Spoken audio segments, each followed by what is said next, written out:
Kekaisaran Romawi. Mari kilas balik, kita menengok sejarah peradaban Romawi pada masa Kekaisaran 27 sebelum Masehi sampai 475 Masehi. Setelah kematian Julius Caesar pada tahun 44 sebelum Masehi, bangsa Romawi memilih kediktatoran daripada menghadapi kekacauan. Octavianus, pengganti Julius Caesar, perlahan meraih kekuasaan dan menjadi kekaisaran pertama. Octavianus adalah keponakan Julius Caesar. Sebagai politisi hebat, ia lantas mengajukan diri untuk dipilih sebagai konsul atau presiden. Ia menyebut dirinya princeps, warga utama, bukan sebagai raja.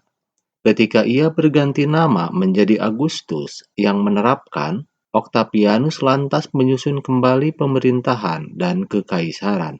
Di bawah kekuasaannya, perdagangan bangsa Romawi kembali berkembang hingga ke Afrika Timur, India, dan Cina.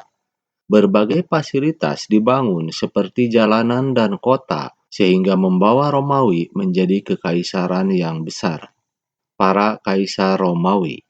Para kaisar yang memerintah Romawi ini sangat bergantung kepada para tentara dibandingkan kepada penduduk Romawi dalam memperoleh dukungan.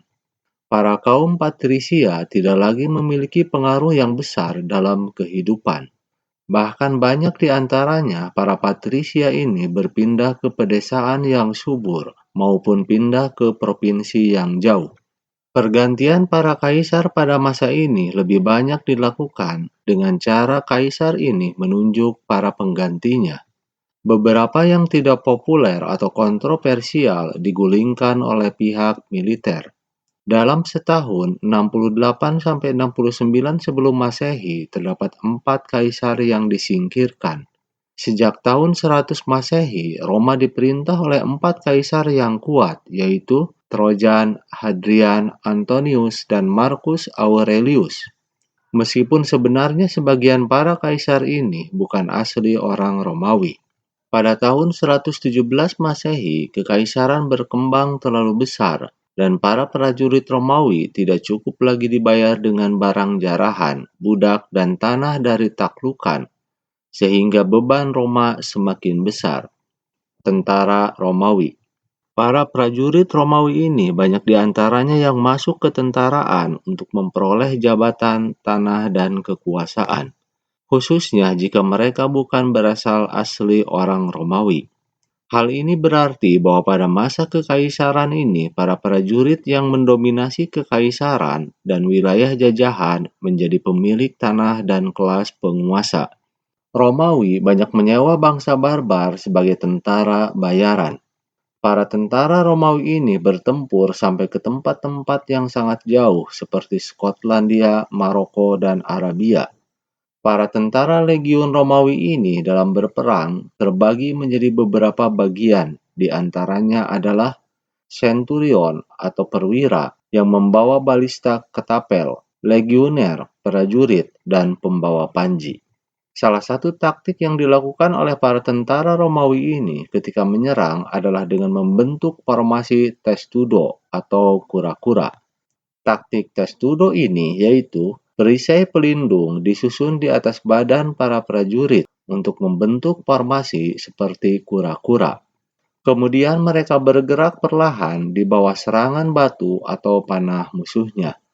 Taktik ini digunakan oleh para tentara Romawi ketika mereka menyerang sebuah benteng. Kekaisaran Romawi. Daerah taklukan Romawi terakhir seabad setelah pemerintahan Agustus meliputi Inggris, Suriah, Palestina, dan Mesir. Kekaisaran Romawi sangat kesulitan untuk menaklukkan bangsa Yahudi dan Inggris.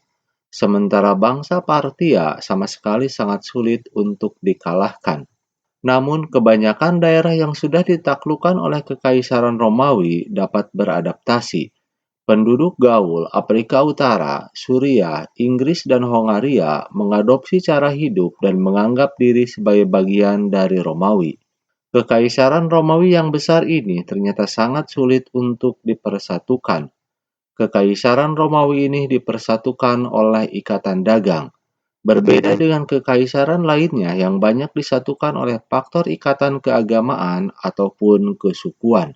Penduduk di provinsi-provinsi Romawi ini diizinkan untuk mengatur diri sendiri sepanjang mematuhi aturan yang diterapkan oleh kekaisaran.